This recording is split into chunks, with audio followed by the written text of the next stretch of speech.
பகுஜன் சமாஜ் கட்சியின் மாநில தலைவர் ஆம்ஸ்ட்ராங் கொலை வழக்கில் தலைமறைவாகியுள்ள பாஜக பெண் நிர்வாகி அஞ்சலியை போலீசார் தீவிரமாக தேடி வருகின்றனர். கடந்த 5ஆம் தேதி சென்னை பெரம்பூரில் தனது வீட்டின் அருகே ஆம்ஸ்ட்ராங் ஒரு கும்பலால் வெட்டி படுகொலை செய்யப்பட்டார். தமிழகம் முழுவதும் பெரும் பரபரப்பை ஏற்படுத்திய இந்த சம்பவம் தொடர்பாக இதுவரை 14 பேர் கைது செய்யப்பட்டுள்ளனர்.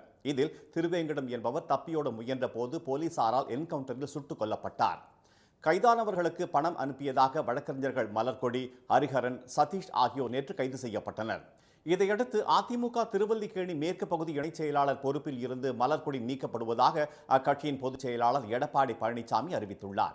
கைதாகியுள்ள ஹரிஹரன் தமாக மாநில மாணவர் அணி மாநில துணைத் தலைவர் பதவியில் இருந்து ஏற்கனவே நீக்கப்பட்ட நிலையில் அடிப்படை உறுப்பினர் பொறுப்பில் இருந்தும் நீக்கப்படுவதாக அக்கட்சி தலைவர் ஜி.கே. வாசன் தெரிவித்துள்ளார். இதனிடையே ஆம்ஸ்ட்ராங் கொலை வழக்கில் தலைமறைவாகியுள்ள பாஜக வடசென்னை மேற்கு மாவட்ட மகளிர் அணி செயலாளர் அஞ்சலியை கைது செய்ய போலீசார் தேடுதல் வேட்டையை தீவிரப்படுத்தியுள்ளனர்.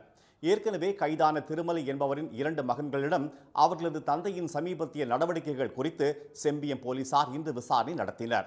இதனிடையே ஆம்ஸ்ட்ராங் படுகொலையை கண்டித்து கர்நாடக தலித் அமைப்புகளின் கூட்டமைப்பான பீமா சார்பில் ஓசூர் அருகே இரு மாநில எல்லையில் சாலை மறியல் போராட்டம் நடைபெற்றது. தமிழக பகுதிக்குள் நுழைந்து அவர்கள் போராட முயன்ற நிலையில் கர்நாடக போலீசார் அவர்களை தடுத்து நிறுத்தினர். இந்த போராட்டத்தால் சென்னை பெங்களூரு தேசிய நெடுஞ்சாலையில் சுமார் 1 மணி நேரம் போக்குவரத்து பாதிக்கப்பட்டது.